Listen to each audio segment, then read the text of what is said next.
Salut Léa. Tu ne devineras jamais ce que j'ai commencé à faire depuis notre dernière discussion. Salut Zoé. Dis-moi tout, je suis curieuse. Je me suis mise à lire la Bible.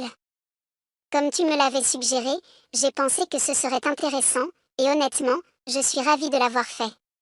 C'est génial, Zoé. Je suis vraiment contente de t'entendre dire ça. La Bible est remplie de récits inspirants qui peuvent nous apprendre beaucoup. Ça t'a plu alors? Absolument. Je pense que tous les enfants de notre âge devraient la lire. J'ai découvert cette incroyable histoire d'Abraham. Je n'arrivais pas à m'arrêter de lire. L'histoire d'Abraham, bien sûr. Je la connais bien, mais j'aimerais vraiment entendre comment tu l'as perçue. Raconte-moi ta version. Avec plaisir. Alors, j'ai appris qu'Abraham vivait à Ur quand Dieu lui a demandé de quitter son pays natal.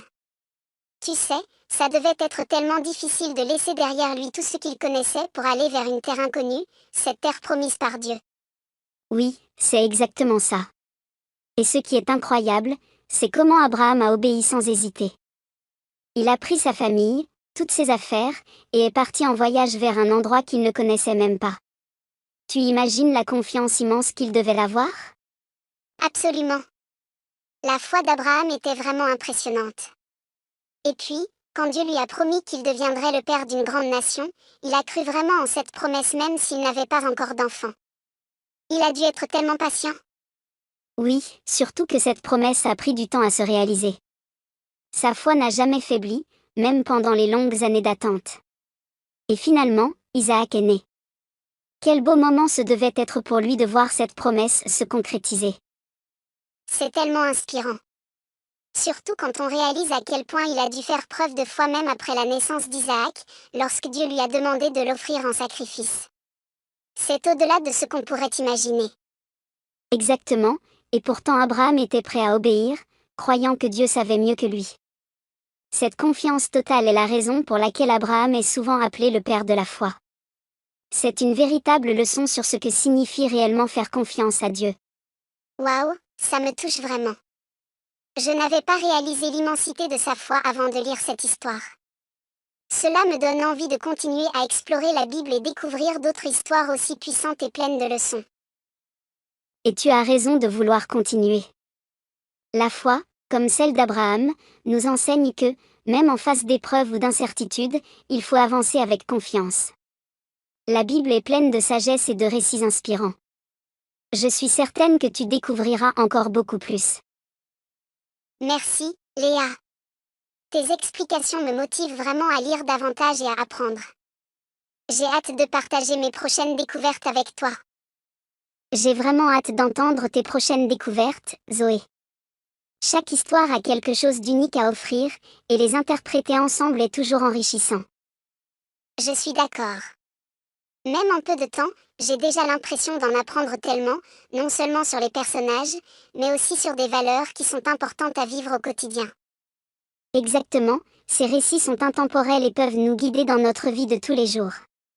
N'hésite pas à noter tes questions ou tes réflexions pendant que tu lis. Ça pourrait être intéressant d'en discuter ensemble. Bonne idée, je vais le faire. Thanks, Léa. Je sens que cette aventure avec la Bible ne fait que commencer. Avec plaisir, Zoé.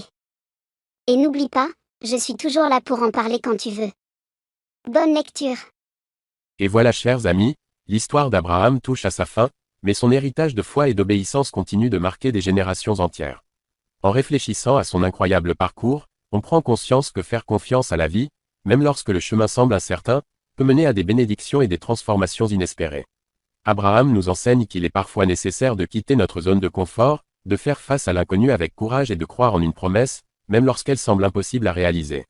Sa foi n'a jamais faibli, que ce soit au moment de quitter sa terre natale dure, en attendant la naissance de son fils Isaac, ou en acceptant l'épreuve ultime. À travers cette série, nous espérons vous avoir montré combien la confiance et la persévérance peuvent changer le cours de nos vies.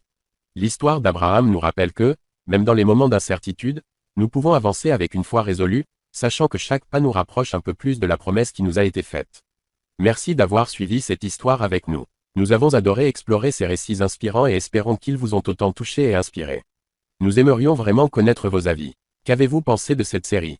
Quelles leçons en avez-vous tirées pour votre propre parcours? Et surtout, quelles autres thématiques souhaitez-vous explorer à travers nos prochaines séries? Vos idées et retours sont inestimables pour nous, et nous avons hâte de continuer cette aventure avec vous.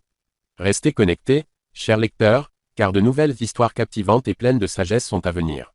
Ensemble, continuons à explorer les récits qui façonnent notre monde et notre compréhension de la foi.